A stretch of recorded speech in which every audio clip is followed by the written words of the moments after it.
Well, hello there, humans, hippies, earthlings, whoever you are, wherever you are, whatever you're doing, and if you're lucky enough indeed to be doing it too. I just heard footsteps going past that house. We're going to be doing deep tactical walkthroughs here. And if you're new to the game especially, I'm going to walk you through the absolute nuance of this. Some of the ideas and concepts that you absolutely will not have on your side when you start playing PUBG Mobile, which is basically let's run, point, and shoot. I heard footsteps. I look at the circle. I see that the circle is really, really good for camping out the guys that are over there who are trying to get into the zone. And so I then jump up on a roof using the vault button. You'll note on my screen that I run claw. So I have a jump, a vault, and a zoom button on the left of the screen. While we talk about this little gatekeep that's going on here and how I've used the vault button to jump up on the roof, let's talk about the fact that I set my claw up so that I have my action buttons on opposite sides of the game. The fire button is in the top right, just to the right of the backpack. It's very transparent so that it looks better on the screen. And the reason for that is you can't jump and zoom at the same time. So my action buttons for jump and zoom are there on the left of the screen. You can't peek and jump at the same time. So they're all at the left of the screen. And you can do all those things though and fire at the same time in separate amounts. So I have those buttons on opposite sides of the screen. So there's a nice little gatekeep, good example of jumping up on the roof. And yeah, that's something that you probably need to work out in your own control setups. But I highly recommend that you keep those buttons separate. Now, this is something, again, that I think is very key. There's an old saying, if you've ever read any Arthur Conan Doyle, Sherlock Holmes, you'd know that after you've eliminated all the probables, whatever is left, however impossible, is the truth of it. And what I've eliminated here is that I am pretty certain no one is in that house. I've heard footsteps, I have seen a parked car there, and I've chucked 2 greens in that are covered off on pretty much the entire house. And yet there's no one there. So the only place the guy can be is not in the house at all. And that's true. He's on the roof. And he is on the roof and I am trying to get a hold of him. So what I've done there, and this is how I do so much of my analytical gameplay, is I've taken something and deduced from the evidence that's in front of me what the game is giving me, and then I've turned that into a situation where I can make a win. Again, I hear that there are people in front of me, they're camping that crate. It's exactly what I came here to do, but I've come in behind them. So what I'm doing is waiting until they are firing at someone, third-partying someone, and then I'm going to get stuck into them, because that's the moment of the most vulnerability, you know? And love a little bit of 4x spray with the... Oh, can I just point out too, again, you need to be using a vault button. A vault button is so much more important than you think. If you are just using a combined jump and vault button, it's not going to give you the same degree of control that you can have from having a vault and a jump button in 2 separate entities. It's very, very important. Another thing, when you are on roofs like this, make sure you are always keeping an eye on your surrounds and you are giving yourself a nice bit of cover. Now, I bracket that area at the back with Grens, so whichever side he's gone is where he's going to get flogged, and then I wait, change the sights on the gun, up we go, and bing, bada boom. And we also get the last guy who was on the beach that I checked out with the UAZ over there, because we camped the edge of the zone line until he comes in. Okay. Now we're going to move on to some far more far more complicated stuff and gameplay scenarios. This is dropping boot camp. Obviously, I've heard that there is someone out there to the northwest. They are firing full auto, which means they're not a bot. Bots, you will hear, they will tap fire regardless of whether they have full auto weapons. One exception for that is obviously a burst weapon, like the M16. You'll hear them go and then tap, tap, tap, tap. I don't know why they do that. So we do the old bait. Now the bait is pretty obvious. You look where they are, where they're going to be, what they're probably going to do. If they hear a bot, tap, tap, bot fire, look at the window where you're expecting them to pop up, get your kill. Okay, so that's gameplay 101. That's something you need to understand. That's using the mechanics of the gameplay. Now, this is a double flare drop at Mill Base. There is a squad over there to my west. I've dropped out there at the radar tower. A little bit of a sook drop by me. Having a tough day at the office. I just want to make sure that I leave myself every opportunity. Now, 100 meters is about the range that you can hear a VSS. That guy has no idea where that came from, right? 100 meters is like a long way away. I'm like probably about 150 meters here, and that means that I basically am still in silent mode. Now, there's a full squad over there, and you're going to see how we talked about before. However improbable things are, whatever's left is what's happening, however impossible it may appear. I do that a lot. Now, we're going to do that by taking I basically figure out where people are and what they're doing a lot by looking at what is available in terms of evidence. Now, I'm going to use my loadout, checking loadouts and things to figure out where people are. That's the second knock on that squad. I'm just going to chuck a gren over there. Look, there's freaking flares dropping all over this joint. Absolutely everywhere. And then I'm going to reposition. Okay, so we've knocked out with the gren.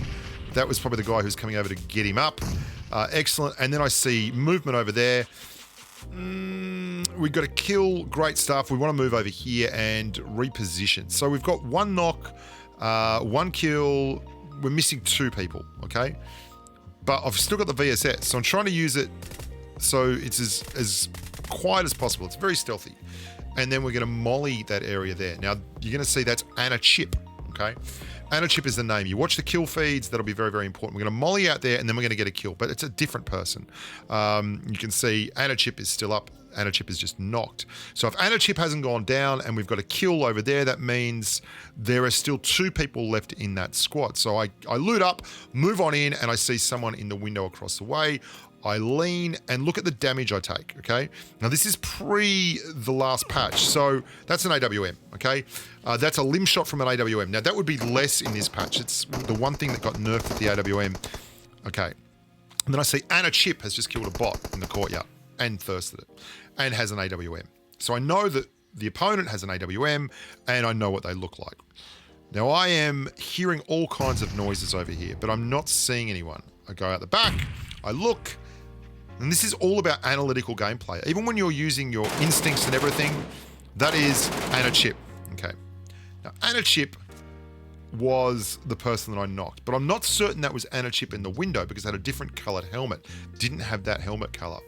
And I'm going to check that by seeing if the person over there whose box I've just created has an AWM, because I know I got hit by an AWM and I know I've knocked someone called Anna Chip once. So we check the box. No orm. I'm like, okay. And there's the orm. So that's why I wasn't moving, and I was very, very conscious of the fact that there was an AWM left. Still an AWM in play. Like, just, this is how you've got to be going through the game. This is how you got to think about it. If you look at the kill feed, if you look at the kind of guns that are going to be firing at you, all that kind of stuff, it'll give you all the knowledge you need to make much better decisions in your gameplay. And this is just called game sense, or it's called paying attention, man. Like, if you're not watching what's going on, you're going to miss a lot of this. And by simply moving, I get a much better angle here, and I am able to really nail that target because I'm no longer in the same space I was when I started firing. And there goes the last member of the squad. Now, this is a crackerjack. This is a hot drop at George Pol crates, and this is just the RNG of dropping hot. You can see that amigo there, and he's on his own, so you think he'd be absolutely screwed because 4 of us have dropped on these same crates. We cannot find a single weapon on the entirety of the top of these crates. Not one weapon. He jumps off, goes in the back, and gets an M16. Like, just absolutely nuts. Pink fluffy. Knocks out Nims. Here's the thing, though, when you think about this, that guy doesn't know we don't have a weapon, right? As far as he's concerned, he dropped with a full squad and he's knocked one of them, and now he's waiting for the push. Thank God, because we don't have anything to do with it. Like, I can see him down there. He's hanging at the back of the crates. We've got to get Nims up. McKinnon and everyone else is like, I don't have a gun. I don't even have armor. I don't have armor either. What have you got? I've got nothing. And I'm like, I'll try and molly him to death with like the world's luckiest throw. There he is. And then I'm just going to put a molly in there and then bolt, leave, and try and get to the warehouses to get a gun. So you've got to always remember, you've got to put yourself in the enemy's shoes as well. Like, one of the best ways you can define your tactics, and one of the best ways you can figure out what the enemy is likely to do, is pay attention to the behavior of a player and see what they're doing. Are they passive? Are they aggressive? and how players tend to behave in certain situations. I'm getting hammered here. Again, this is very, very tough. I don't have anything, and I've got no armor, no health. I've got one med kit, which is a huge thing, and I've found an AKM. Massive, massive find for our squad. First thing that we've ever got, which is just amazing. So your teammate, What the Hey, killed a bot with a fist. I think he killed a bot, or he killed a guy that was knocked. They still don't have a gun. I'm going to clear this bloke. This is so necessary. Like, this was it for us. If we didn't get that done, we were in all kinds of trouble. And he has a Kar 98 and an M16. So happy days. That's as good as it gets.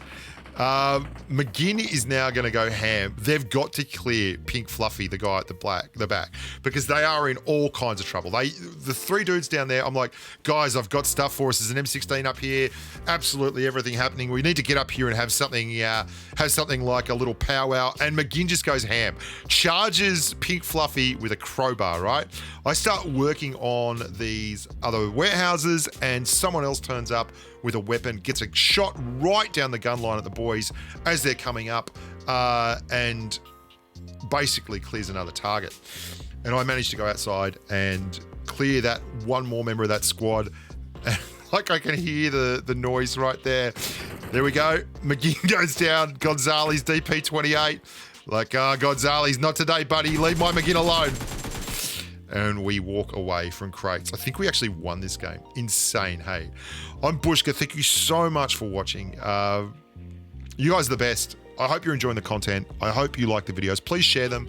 Please like and subscribe. And if you think it's worth a share, go and chuck it to a mate. And until next time, stay safe on the battlefield. Bye for now.